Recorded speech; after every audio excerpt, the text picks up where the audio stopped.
I'm focused, man.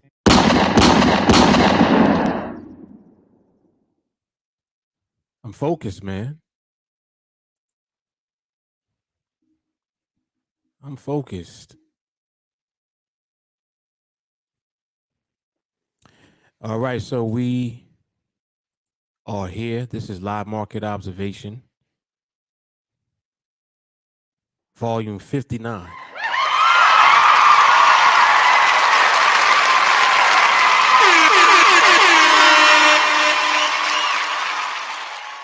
As you make your way on, please be sure to like and share the video from whatever platform that you're tuning in from. If you're tuned in from Facebook, like and share the video, follow the TeamAlliance Facebook page,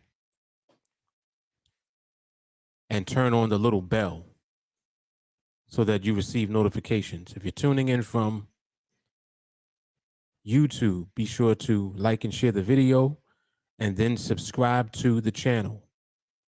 And also turn on the bell notifications.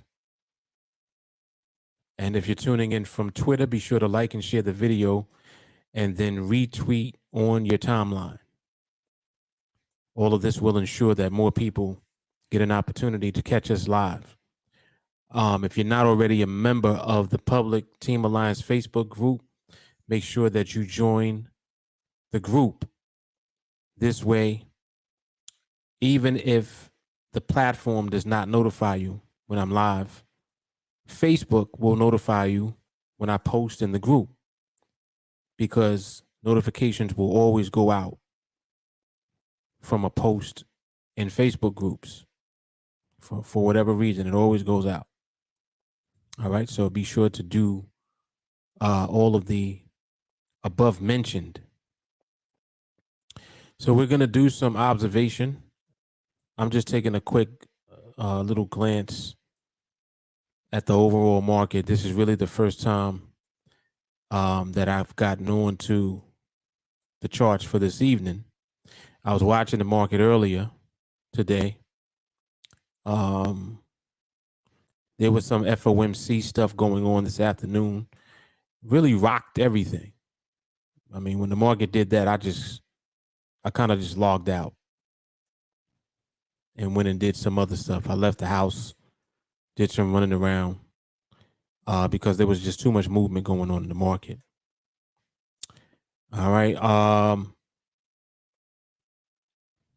If you're new to the platform, while we're on the live stream, please be sure to ask whatever questions that you may have about NADEX, which is the platform that we are using. It's the platform that you're seeing right now on the screen. NADEX is very powerful because you can trade derivatives here. Binary options in particular are the derivative instrument that we trade on this platform. The reason that that's powerful and exciting is because of what they allow you to do. You basically can take your understanding of the market movement and apply it on this platform. And by doing so, you can capitalize on the way that the market moves and your understanding of it on this platform. The beauty of binaries is that the market doesn't have to move by a certain number of pips or whatever the case may be. All it has to do is simply remain in position relative to the strike price that you have selected to trade. So for example, right now, this is funny, as soon as I come on, looks like RCB, like literally. I just got here. And this is looking like RCB right now.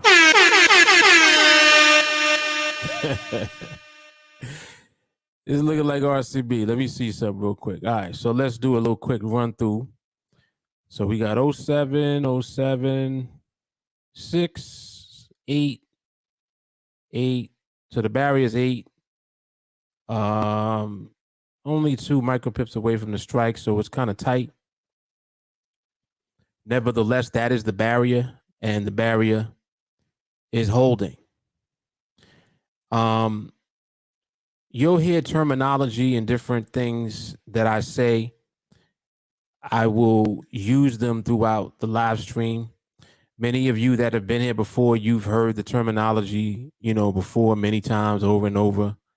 After a while, you kind of get to understand what I'm saying and what it means and how it applies to what we're looking at. And was that RCB? Yes, it was. Was that MRMH? Yes, it was. Is that what we want to see the market doing? Yes, it is. I'm pretty sure some of you might have questions about it. Mark, what about the barrier? Well, as I mentioned just now, the barrier was at 8, and 8 is 2 micropips underneath the strike. During the last minute just now, you had only 1 micropip of movement. So it opened up at 6, and I think it went to 7, and then it ended at 6.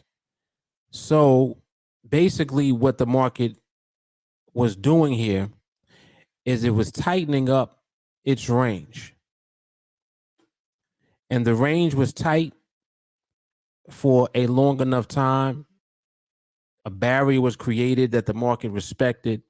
And that's the reason why the market behaved the way that you just saw it behave. You just looked at it. As soon as I came on, it's so crazy. As soon as I come on here, it's RCB. That's nuts. Now, the one thing, of course, that you have to do is to look at this, and then you have to know and be aware of what the overall environment already is. So the question is this the first instance of seeing this? That's the question that you have to ask. And from what I'm seeing, it is the first instance of seeing it because of how much movement there was prior to where we are right now. There was larger candle dominance overall in the market. So even though the market wasn't moving fast, the candles were larger overall. You had moments where, you had some smaller candles, like in these areas here. You had one instance of it here. Let me see how big these candles are. These are like about 5 micro pips. Let's see what these are right here. Yeah, these candles they're big. 5, 6. I'm seeing 6. I see 1.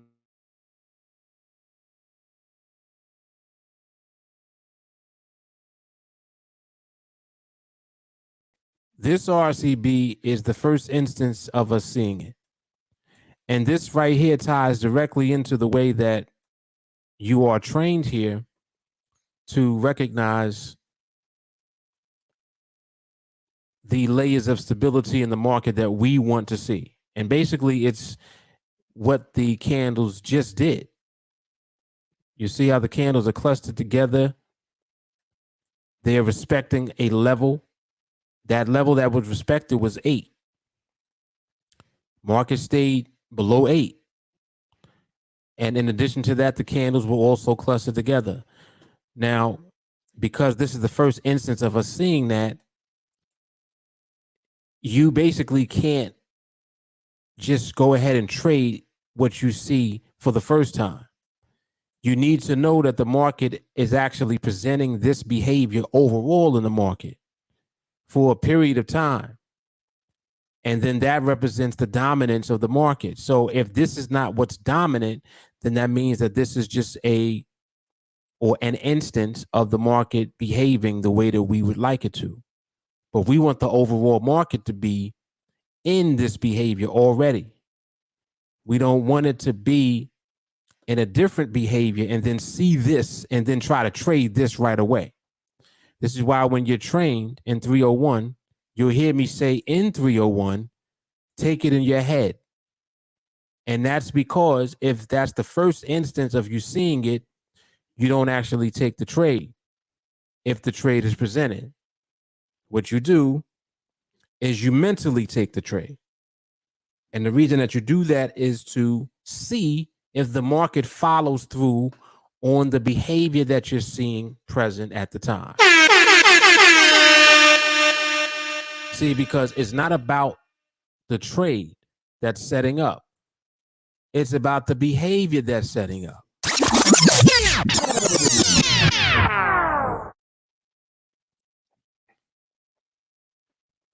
As I mentioned, if you guys have questions, please feel free to ask. Especially if you're new, if this is the first time being here, I encourage you to ask questions. I encourage you to do so.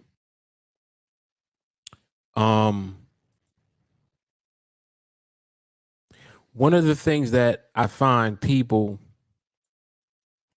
for the most part, have like an issue with is the mindset aspect of what you need for trading. Like, you need patience. You need patience to allow the market to do what it does and to position itself to pay you. The market pays you through stable movement. In other words, when the market movement stabilizes, when it moves in a way where you understand and know what the outcome of the movement equals, or you know what it leads to, when the market does that, that's how it pays you. Because what happens is it does that through its behavior. And if you're trading during behavior that's stable, that's how you win the trade. Wow. See? Instead of just guessing or trying to predict. If you try to predict what this market is doing just by how it's going up and down and moving back and forth, you're going to have a hard time. And that's why you don't try to predict. What you do is you just observe. What will happen is the market will present behavior. What we just saw here with these candles, that's behavior.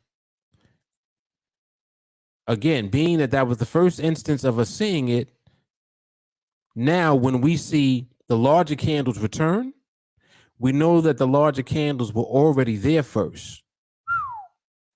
That's a big deal.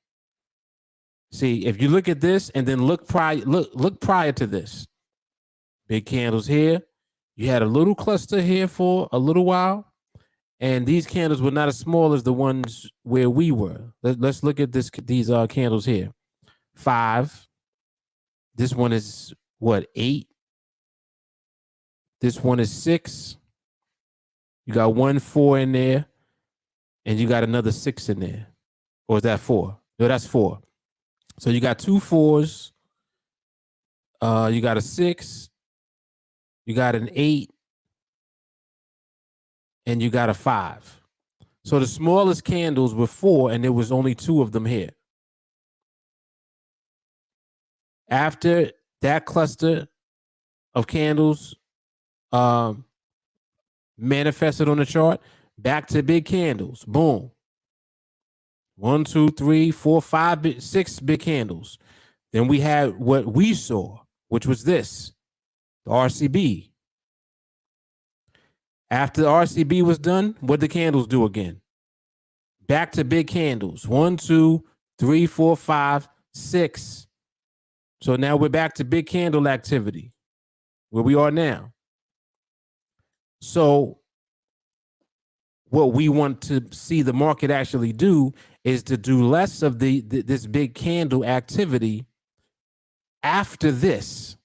So instead of it being 7 of these candles, because we got 1, 2, 3, 4, 5, 6, and then whatever this is going to end up being, this red one right here.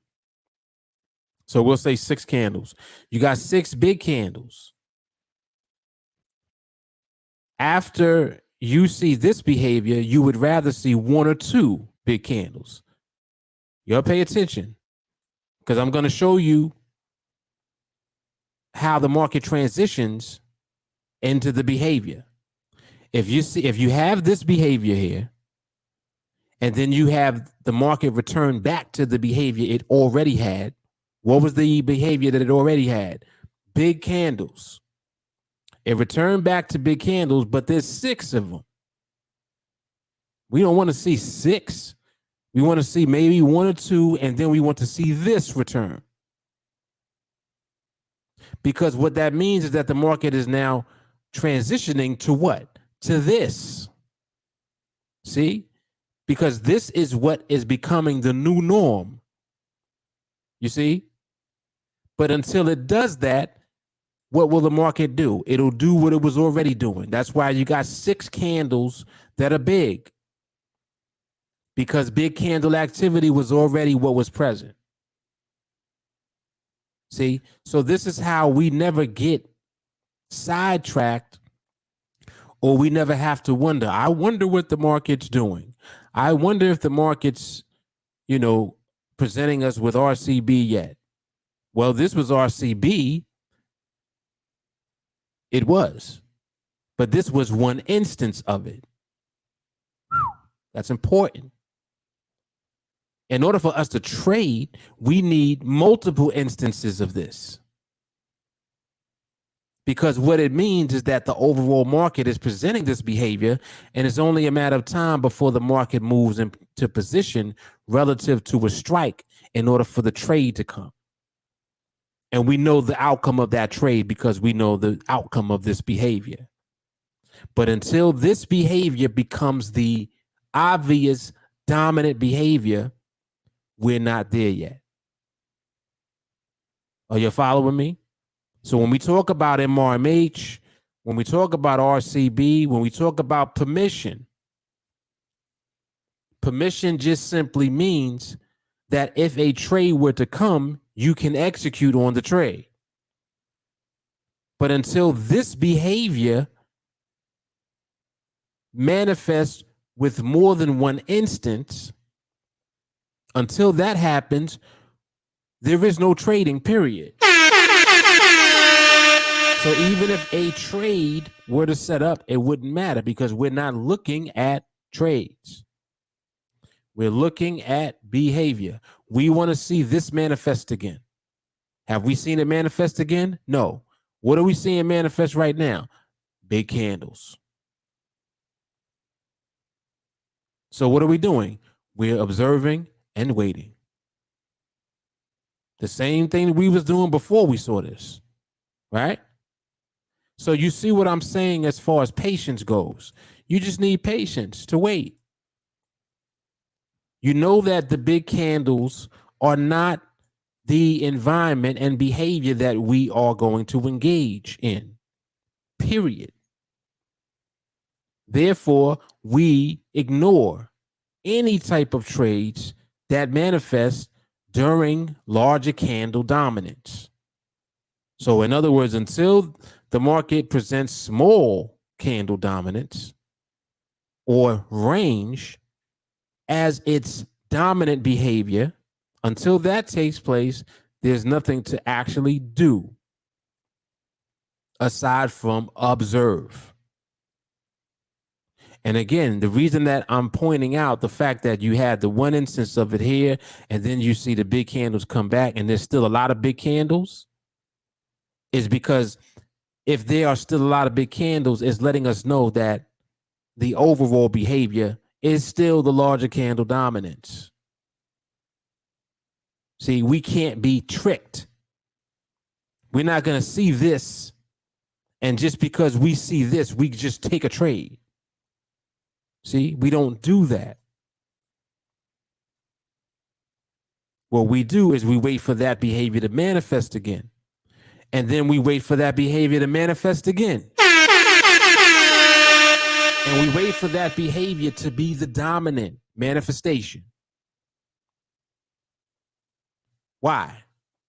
Because that represents what the market overall is doing, which also means now when you look and you see trades, the trades are setting up at the right time.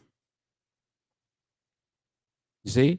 They're setting up at the right time, meaning they're setting up when the overall market has what? Small candle dominance. When the overall market has range.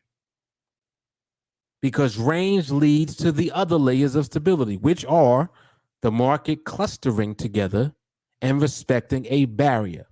The same way that it did right here. It respected that 8, didn't it? That's called a barrier. Candles clustered together, didn't they? Look. These candles are together. They're clustered. It's the consequence of the layers of stability manifesting. See? It's not that it's a pattern. It's behavior. It's what the market is doing. So when the market continues to do that, it'll do it again. It'll just do it somewhere else. And that's what these larger candles start to represent. Instead of these larger candles just being the larger candles that are dominating on the chart, 6 candles turns into 1 or 2 candles. And after the 1 or 2 candles move the market to a different place, you see the return of this behavior again. And that's what you'll hear me say is position change. Because it's simply the market moving to another location and then manifesting the behavior again that we want to see, which is what? The RCB, the range, small candle dominance. See, and it's only a matter of time before you continuously start seeing this. And when you start seeing this repeat, you now know that the big candles mean something different. They don't mean dominance anymore. Why not? Because there's not as many of them. See? So instead of being 6 or 7 or 8 candles, it's 1. It's 2. And those 2 candles just represent the market repositioning itself and then doing what? Bringing back the same behavior. You see how powerful that is? It's so crazy that when I come on, you see it. So when you play this back, you can see what I'm saying. Like, oh, snap! I understand. I'm starting to understand now what he means. Yeah, exactly. That's why I do these observations, because the observations provide so much clarity because we're looking at the market. So we can just look at the market at any time and know what the dominant behavior is, and then we know what that means for us. If the dominant behavior is not range, that means that it's larger candles. And if that's the case, then there's nothing to do yet other than observe and wait.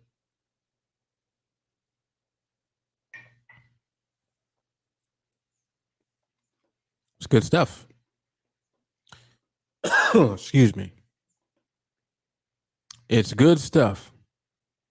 All right. Let me come back and see if there's any questions in the chat.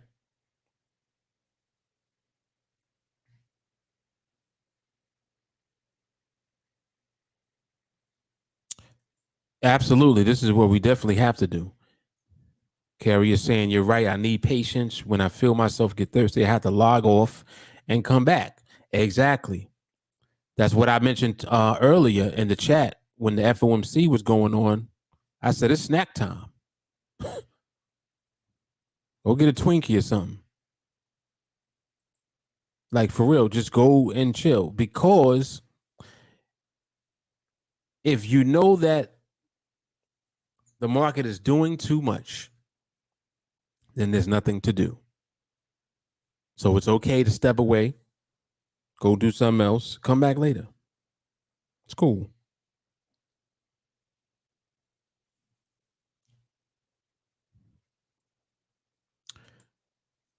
What if move and hold behavior is dominant in the last minute, but no clusters or barriers are dominant? Do we just wait until cluster and barrier dominance? How many layers of stability are there? What layer of stability is move and hold, and how many others are there? I'll let you guys respond to that. And how many layers do we wait for? Because that's going to answer that question. Right. So there's 3 layers of stability. Move and hold behavior is 1 layer of stability. So that right there answers the question. The question is, do we just wait until cluster and barrier dominance? The answer is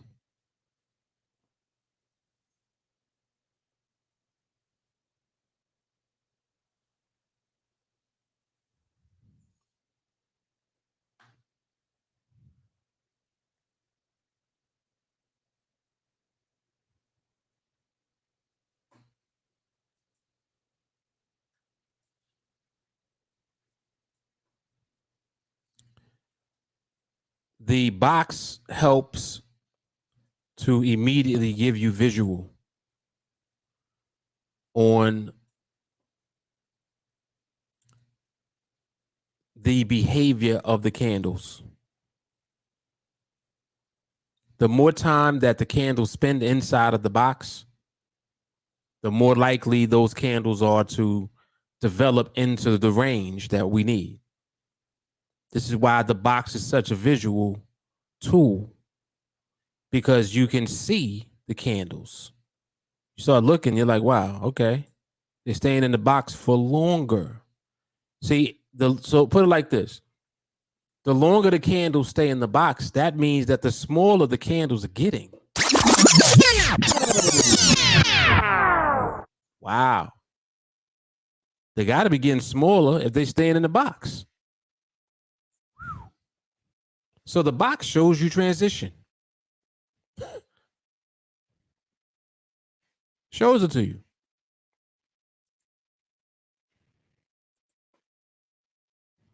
And yep, there's the answer right there to the question.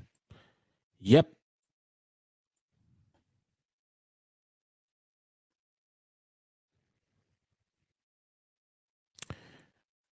I traded 3 contracts and the time was under 2 minutes, but I only got 1 contract filled. Why? I want you, Omega, I think I had mentioned this to you a while back. I want you to start recording.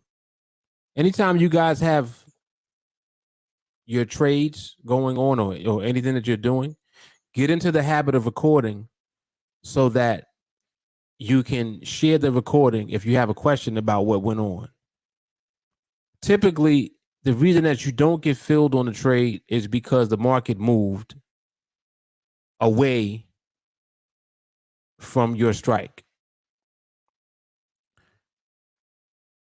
The closer that the market moves to your strike, pricing will meet with whatever your order is, more than likely.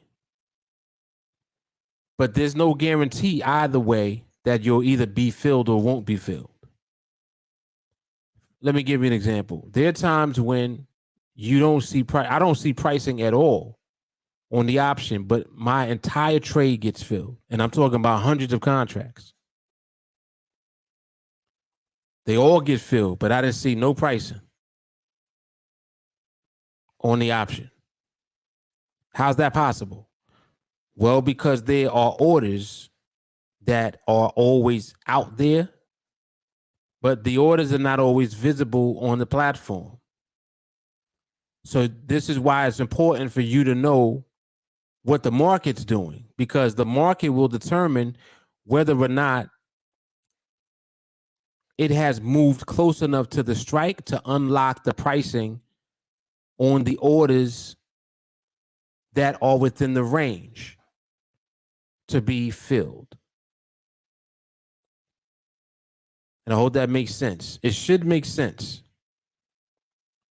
So basically, your trade will likely be filled the closer that you are to the strike and the more pricing that is available and unlocked as a result of the market being closer to the strike. The further away from the strike that the market moves, it decreases the chances of you being filled because the prices get locked. So even though there are orders there, the market is not close enough to the strike to unlock those orders. Does that make sense?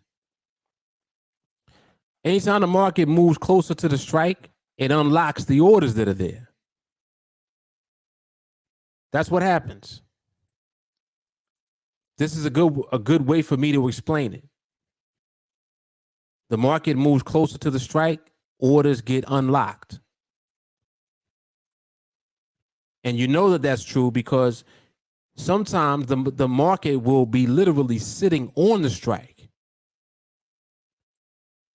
And you may not be filled. Like the market's on the strike and you have an order and it don't get filled. It's like, whoa, what was that? Like, why wouldn't I get filled? It was on the strike. So in other words, one micro pip and it can go across on the other side of the strike, but it's on the strike on your side.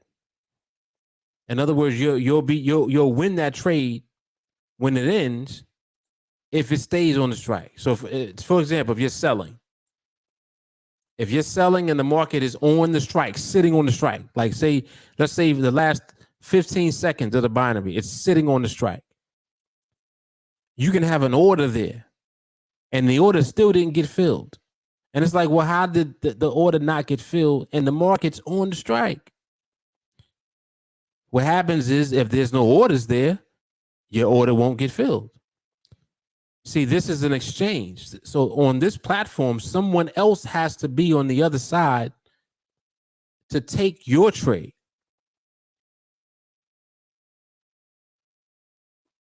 Someone has to be on the other side in order to take your trade.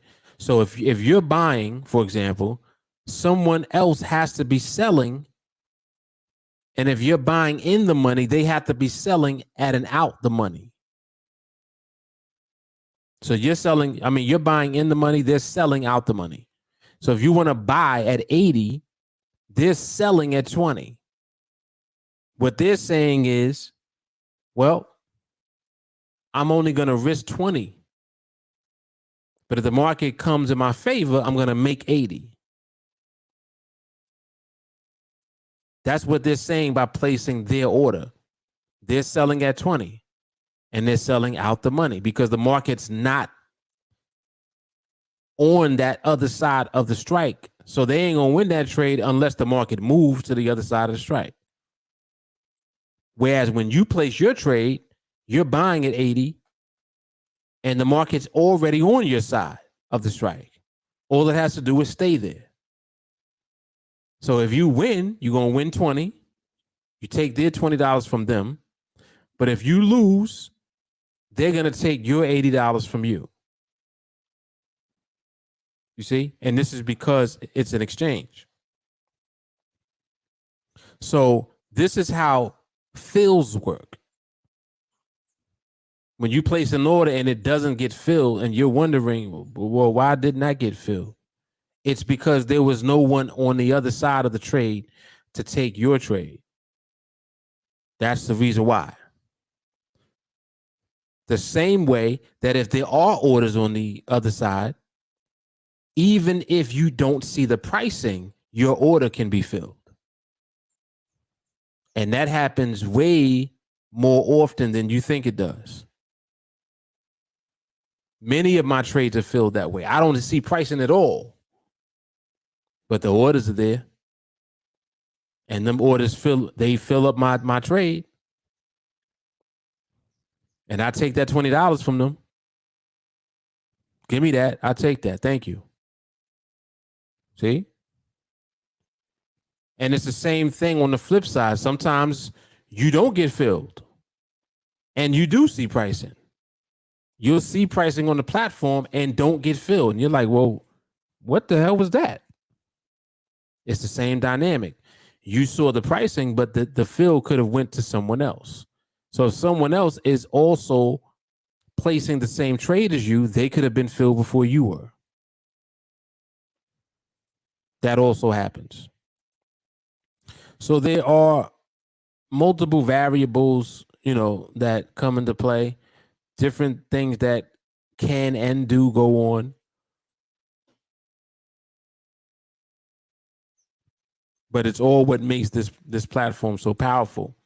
Because it is an exchange, it means that you have to out trade other people. And really, you're not out trading them. You're really just outsmarting them because you understand the market better than they do. You see, that's really what it is. Because we understand the market better than folks, they'll take those, low risk reward trades, 20 to make 80. They'll take those trades trading against us.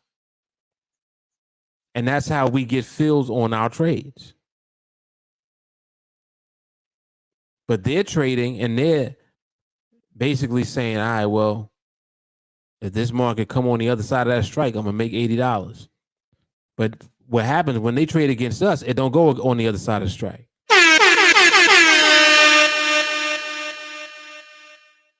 Y'all understand what I'm saying? When they trade against us, it doesn't do that. Why not? Because we understand behavior. See, we're only going to take that trade when the behavior is what it needs to be for our trade to win. That's the only time that we're going to be in the trade. So if you bet against that, you just gave me $20. See? Because I know more than you. About what? About the market. Not about the trade. The trade doesn't matter. That same trade you can take at a different time. And you might win. But the reason that you might win is because the behavior is going to be different. But if it's the same behavior that it is when I'm in it, you might as well forget it. You're not going to beat me. I'm going to win that trade, period.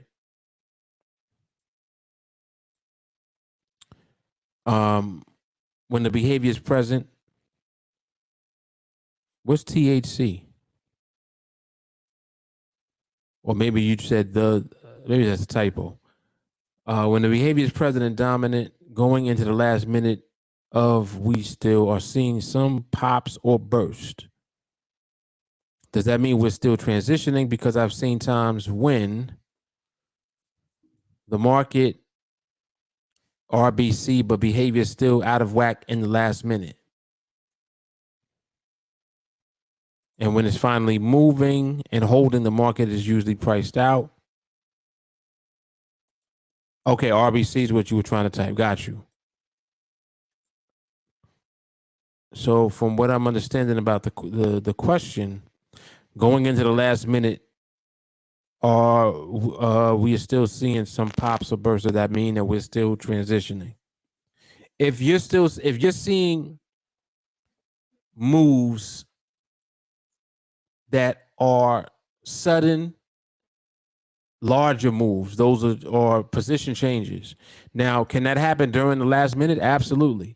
What helps you prevent being in the trade when that goes against your position? The parameters. This is why we have the parameters, because, for example, if the market is moving back towards your strike, you know that that disqualifies the potential entry that there could have been.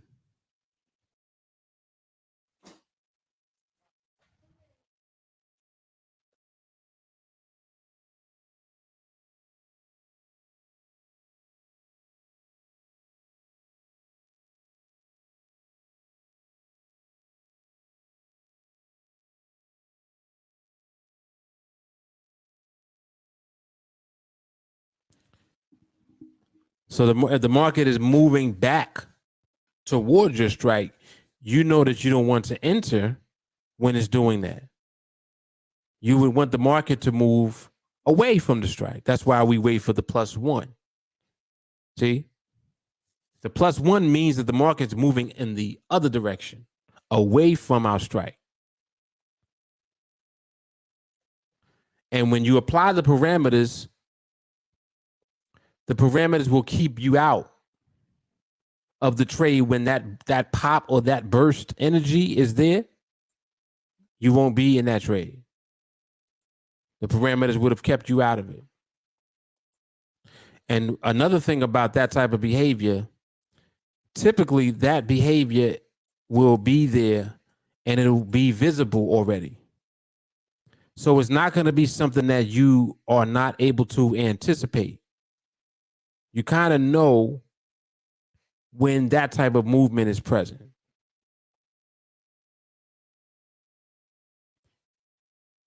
If your candles, for example, are not clustering, well, they're not clustering because there's no barrier there. If there's no barrier there, then there's the potential for the movement to go back on the other side of the strike. Does that make sense? So you see, RCB eliminates even the possibility of you getting caught up in a burst. Because if the candles are clustered together, if there's going to be a move that goes in the opposite direction of where the trade is positioned, that means the market is moving back towards your strike. And we know that that's one of the parameters, backtick. If the market moves back towards your strike, that disqualifies the entry. Now, there are times also when you may already be in the trade and the market might do that. It might, go and give you the +1, but then it moves back. If you're already in the trade, you're in it. That's it. You're in it. But what is going to help to secure the trade is the RCB. See? So put it like this. That type of behavior you won't really see at all when RCB is present in the overall dominant range. Meaning that when there's small candle dominance, overall, that behavior won't be there. And if it is, you won't be in that trade, period. If that does take place during the last minute, the parameters protect you. So we have all of these layers of protection. So the same way that the layers of stability protect the movement, the parameters protect the actual entry. They prevent you from getting into the trade. If there's no +1, you know that the movement is not moving away from the strike. That's why you want the +1. You see? So all of these things are there to protect you and to protect the trade. Now, a lot of times, what will happen is you'll be observing and you'll see that the behavior is so solid that you know it's not going to move. You just know it's not. It's not moving away. So sometimes the candles might only be 1 or 2 micropips. Very tight, very small. But because that overall dominance is there in the market already, you know that that behavior is present and you know that that behavior will remain. And that's where your confidence would come from if you were to enter into a trade that did set up. You see? because I've been in trades like that. Yo, you guys have seen me actually be in trades like that. Market was tight. Candles were small. Very little movement. What the market do? It held. Well, why did it hold? Because the behavior was there.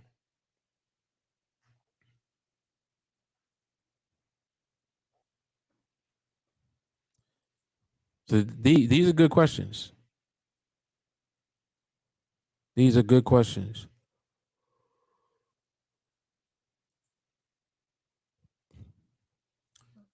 Omega says, thank you for the explanation. I've been watching your videos every day for hours, and I like them all. Believe me, they opened my eyes, and I got improved tremendously. God will pay you back.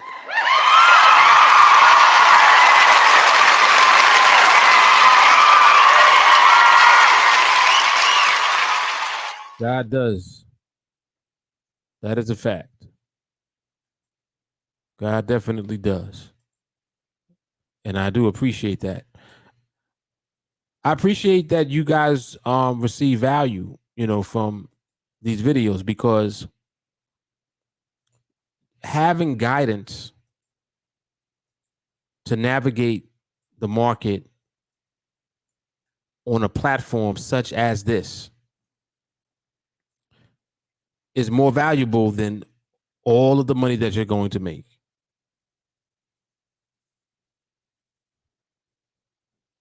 What you're doing is you're positioning yourself into a skill set. And the skill set is going to be what produces cash flow for you consistently. But the skill set is that important. It's so important because having the skill set is the difference. Most people don't have any skill. They're just trading, hoping and wishing. Using indicators, looking for trends, using support and resistance. They're using whatever they can. Whatever they can, whatever that might be for them. They're using all of it trying to trade. And the funny thing about trading is that if you want to be successful trading, you shouldn't trade.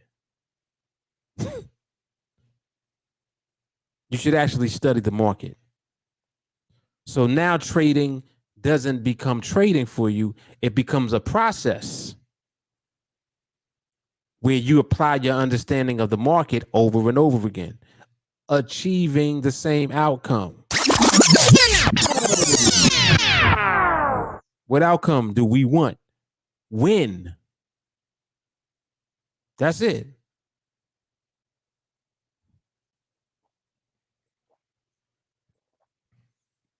Winning trade. That's all. Same outcome.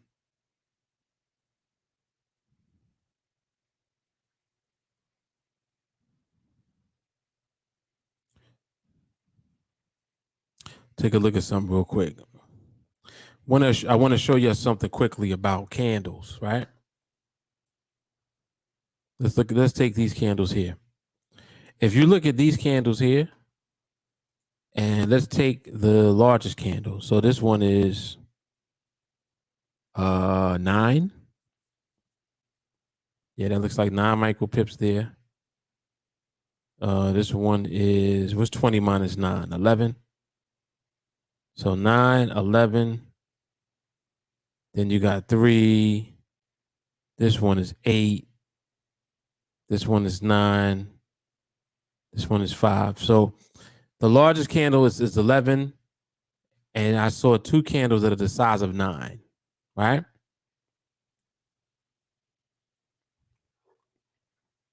The candles are telling you the distance of the movement during the 1 minute period. So when you take the largest candle in the current series of candles and you start to see all of the candles start fitting into the largest one, that's how you know the market's transitioning. That one piece of information will help you to understand how it transitions. Take the largest one and then look at all the other ones.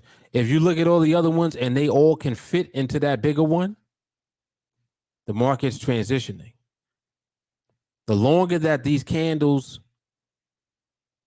paint or manifest on the chart, and they all keep fitting in that bigger candle, the longer that happens for, the closer that you're getting to the smaller candles beginning to dominate.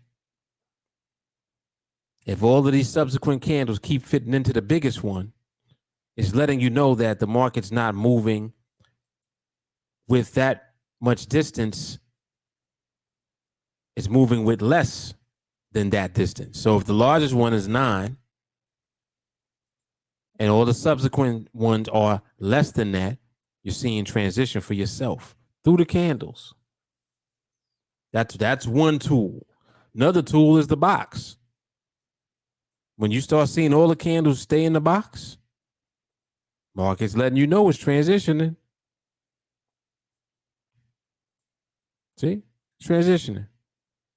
And this is how you get to understand why the market will hold when it has smaller candles.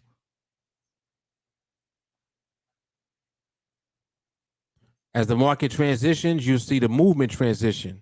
The movement starts to stabilize. What does that mean? Move and hold. You start to see that.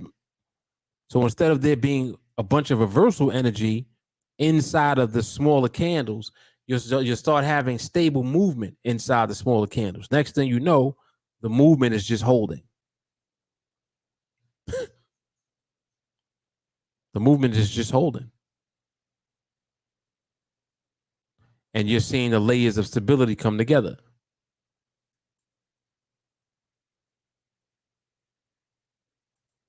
Why does it matter? Because if you know that and you understand that, that's the only time you'll trade. And if that's the only time that you'll trade, you'll win all the trades. And if you win all the trades, that's how you can complete the project. And if you complete the project, that's how you get into position. And if you get into position, that's how you get financial freedom.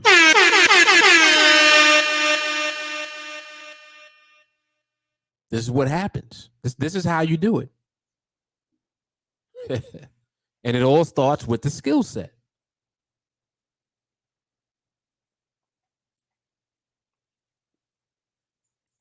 When people start listening to me, they start winning.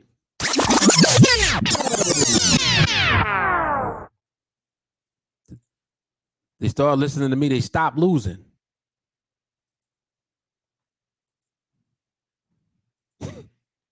They stop losing. I tell people, stop trading. Well, what do you mean? Trade less? No. Stop trading, period. Don't trade. Well, what should I do? Just look at the market. Just observe. If you want, use the tools you see me use. I just gave you 2. The box is one of them, and the candles. Take the largest candle and look at all the candles that come after that one. Can they all fit inside the larger one? That's letting you know the market is transitioning. Whew. Man, kind of crazy, huh?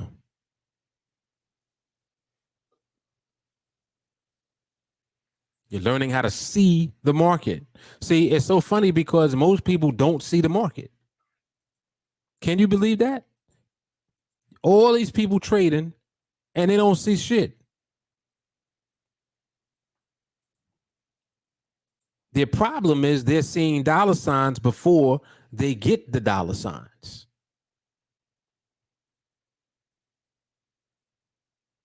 When you shouldn't be seeing dollar signs at all. Uh-oh. Well, Mark, what should I be seeing? The market. The market is the bag. Your understanding of the market is the bank. I'm focused, man.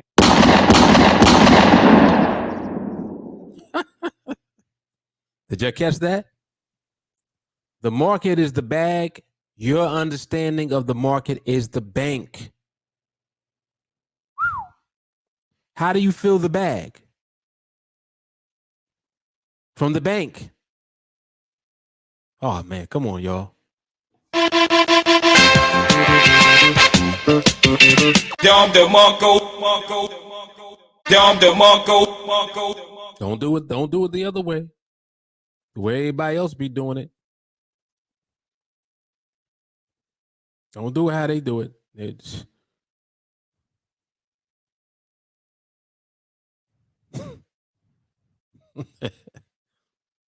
crazy.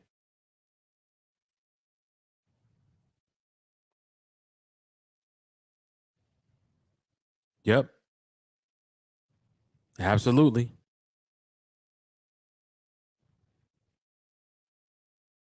Studying and working to be 1-0.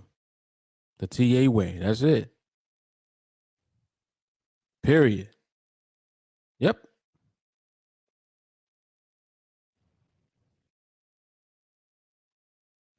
And this is what it becomes. This is how your skill set turns everything that you're doing into the equivalent of shooting fish in a barrel. You can't miss. Can't miss.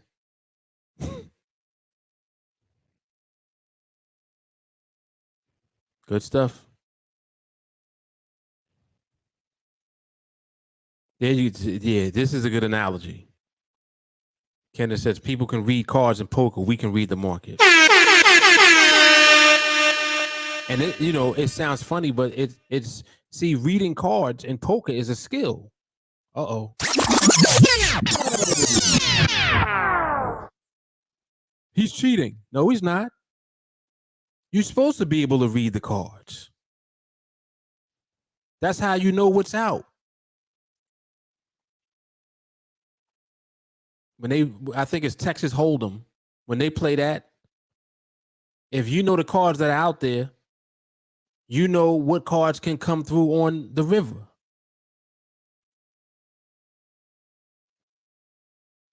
And that's how you'll know how to play your hand. See, poker is more of a psychological game than anything, because there are people that bluff all day. They'll read the cards and they won't have shit. Their hand will be trash.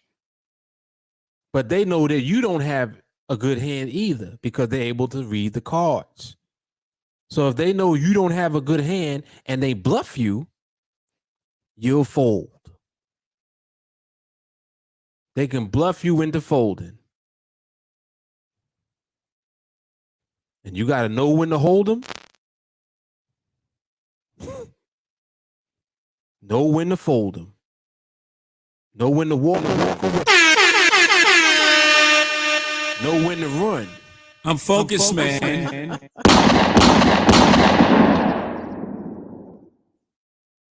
Come on now, that song is real.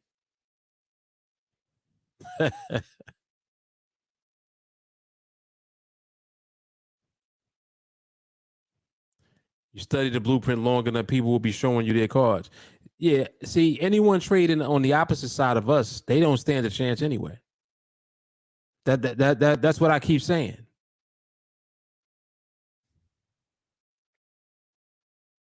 They don't got a chance.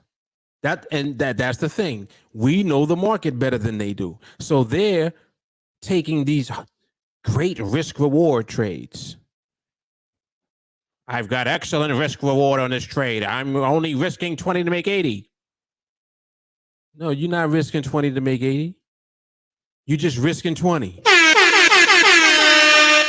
And really, you just giving me 20.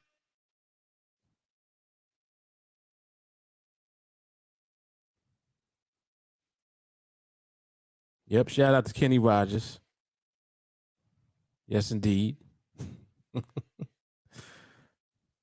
Love that song. You don't count your money. Sitting at the table. Sit.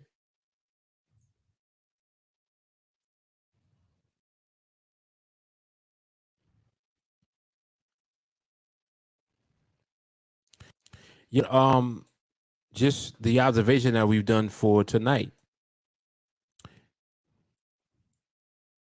You're able to see all of the different things that the market does, how it will present the behavior that we're looking for, how it will transition, how it will get close to creating the dominance, but it won't be there yet. How you just need to continue to wait. Just wait. It'll come. It'll come. Just wait. And the beauty of it is that when it comes and you have that overall behavior present, there will come times when you get multiple trades. I'm going for a week or two with no trades. And then the third week comes and I get 6 trades. All because that's what the market decided to do. The beauty of it is that time becomes a different thing for you when you understand the market. See, when you have the skill set, time becomes less relevant. So you don't think of things in terms of time anymore. You just think of everything in terms of process. Like, I'm going to apply the process every day, and whatever happens, happens. Next thing you know, you go through the process, you end up being in trade sometimes. Many times you don't. But when you look back and you average it all out, you're like, oh, wow, I took 5 trades this month. See? And do you realize what 5 trades in a month means in position? Some of y'all don't understand that yet. But you will if you continue to apply this process. Take your time, work the project. You're going to get there. 30 trades is going to be completed. You're going to get there. It's not a question. And you're going to work through all of the emotions of seeing your account grow, all of that. You know that you're going to go through emotions when you see contracts get bigger. You started with 1. Next thing you know, you're at 5. Then you're at 10. Then you're halfway through the project and you're like, oh shit, I'm at 20 contracts. Then you're at 50. Then you're at 100 contracts. And you're like, oh my gosh. Whew. See, there's emotion that comes along with that. But if you take your time and train, you're learning how to navigate your emotions and to keep them in their proper place. See, they don't belong involved in the process. So as much as you kind of would like to, you don't sit there looking at your contract size. This is why when you see me in my videos, after the trade, what do? I go to the settings and I change the default contract size to what? To the next contract size on the project. So I'm already in position to scale up on the next trade. No questions asked. I'm not even thinking about it. It's just there, ready. Yep, on the next trade, I'll be at such and such contracts. Yep. Next trade, 1-0. After that one, scale up again to the next size. See, all of these things are part of your skill set. This is what you're growing and developing and building. And this is why it's so valuable.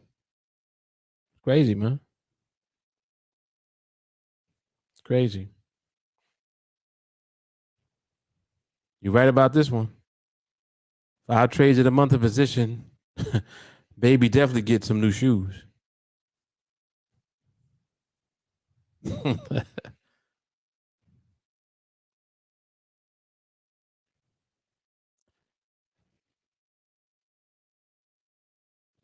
Omega, good stuff. Good stuff. When I come on the next observation, if the market has more movement in it, I will probably look at it from the vertical perspective.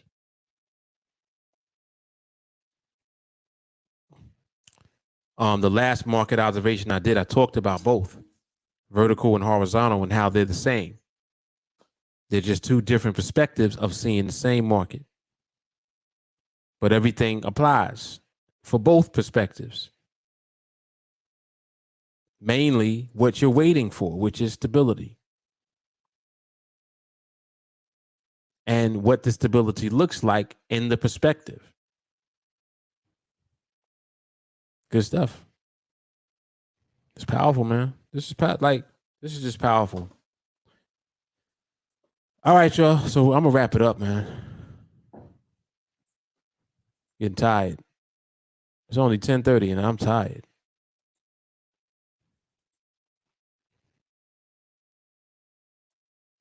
I didn't really get that much sleep last night. That's why.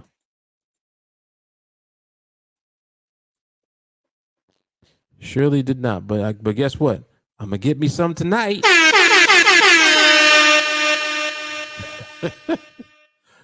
I'll get me some tonight. Shit.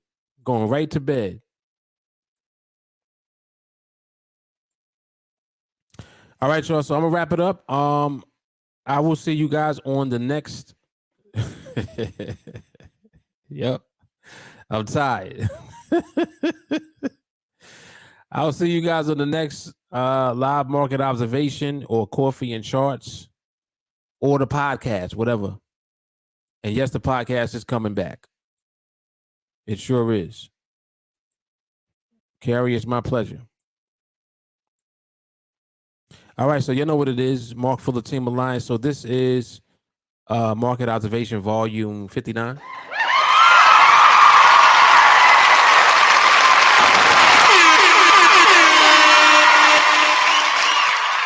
Always a pleasure. All right, y'all. You know what it is. Love, peace, and soul. I will see y'all on the next one. Peace. Dom the Monko. Dom the Monko.